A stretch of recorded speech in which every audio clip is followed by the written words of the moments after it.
Welcome students. In today's lecture, we basically want to see what are the line codes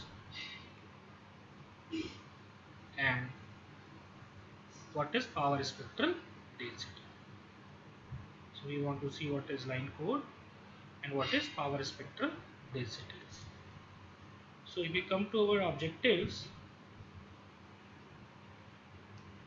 here we want to see what is line code, then what is power spectral density, and then analysis of PSD of the line codes.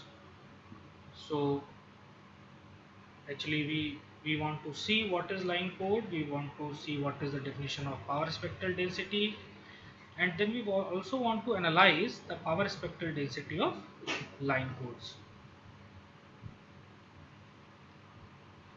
Now before starting with different line codes, here we can see the examples.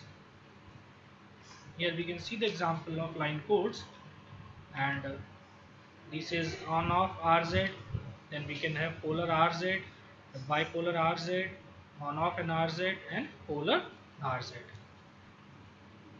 What we can say here, that normally line codes can be seen in three categories. One can be that the codes are polar codes, and then we can have bipolar codes, and then we can also have split phase codes, right? So these are three main categories in which we can study our line codes, and these are few examples which are given here of the line codes. For example, on off RZ, so RZ stands for return to zero. Then we can have on off RZ, polar RZ, bipolar RZ, and this is on off NRZ. NRZ means non return to zero. So we can have these few examples of uh, line codes, and before going into the detail of these line codes, we should see what is basically line code and why we need line codes, and what good will happen with us if we are using line codes with us. So we should start that we know normally we are having analog signals with us, and we convert those analog signals with the help of analog to digital converter, and then we can have our data or information in terms of these bits, like such that. So this is our input signal, we have applied analog to digital conversion process, and then we are getting these bits, and then we apply a code which is named as source code or source coding. Then after applying this source coding on this information, we are again getting some bits. For example, these are the bits which we get after applying the source code on the information bit, and then we apply a line code on these bits before pouring these bits into the channel. So we are using line codes. So after using these line codes, again we are getting some bits, some date information, and now this information will transmit to the channel, right? So this is the chronology of that, where how we are using line codes and where what is the place where we should use line codes. So line codes can be used just before the channel, means after line code whatever the information we are getting, we can transmit that information to the channel. And if you want to see one more point, then what is code actually, if you want to see what is code, right? So code is nothing, something not new thing. It is basically, it provides the modification into the existing bits, or in other words what we can say, that the code modify the existing bits to get certain characteristics or advantages. This is important. What is code? Why we are using code? So code, we are using code just to modify our existing information bits to get certain characteristics or advantages. And in the process of transmission of information from transmitter side to receiver side, we are having different stages, and at different stages we need different characteristics or advantages. So accordingly we modify our information bits. So that modification we do with the help of the technique which is known as code, right? For example, here we are using source coding, then we are using line coding. We can also have error error detection codes, error detection codes. We can also have error correction codes. Then we are having line codes with us. Then we are having source codes. So what is the objective of source code? We are using source code to reduce redundancy. Why? Because we want to deal with storage issue. So first, whatever the information we are getting after analog to digital process, conversion process, then first we apply source coding. Why? Because we want to compress our data. We don't want that at the side of receiver the storage requirement should increase. So that's why we are using source coding here. But at the place of this line code, or we can say that whenever we want to transmit our data into the channel, before transmitting into the channel, what we are doing, we are increasing the redundancy. This is very important and interesting also. We are increasing redundancy. Why? Because ultimately our data has to go to the channel, and channel is the place where noise can arise. So to deal with noise, what we do, we apply line codes and we increase redundancy. And similarly, at different stages, we also want that there should not be any error in our data. So we use error detection code, as well as we can use error correction codes also.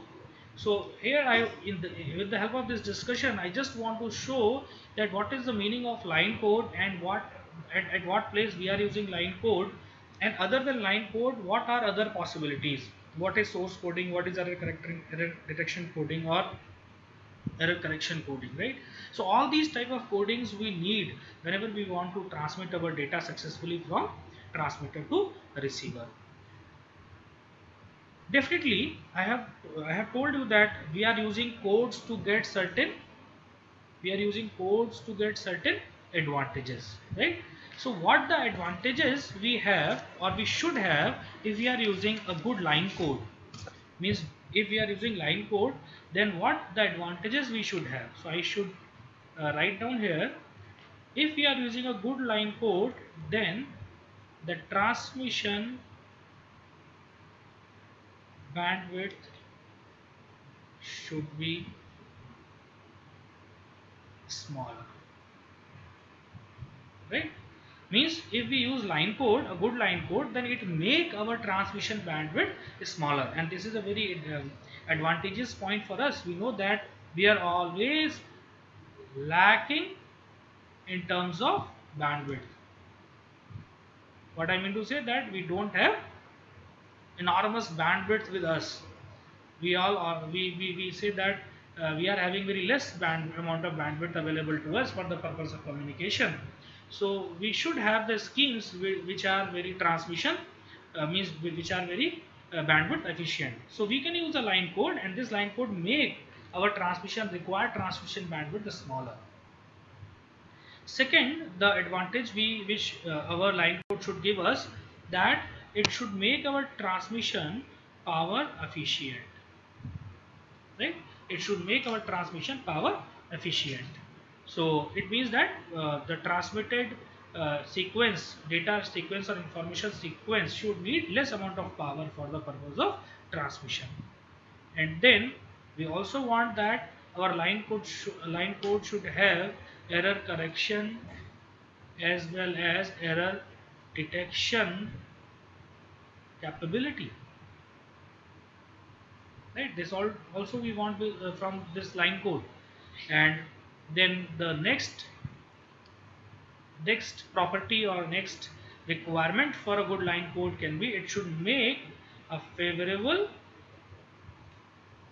power spectral density for us.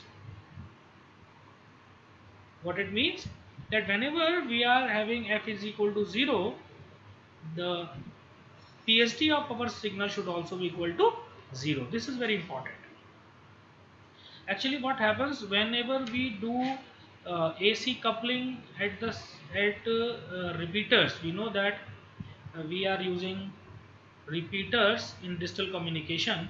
So whenever we do AC coupling at the side of repeaters, so in that case, for proper AC coupling or for efficient AC coupling, we need such property that at f is equal to 0, the power spectral density should also equal to 0. That's why we need a favorable power spectral density for us, and this is a duty of a good line code, that it makes sure that after using the line code, the outcome or the output bits which we want to transmit should have a favorable power spectral density. After this, we also want that a good line code should possess the information of timing, or we can say the information of clock. So we can also say that adequate time content should be there in the line code. Means line code should have the clock information. It should have the clock information, and we know that what is the meaning of this, that if we are having a proper clock information, in that case we will have a proper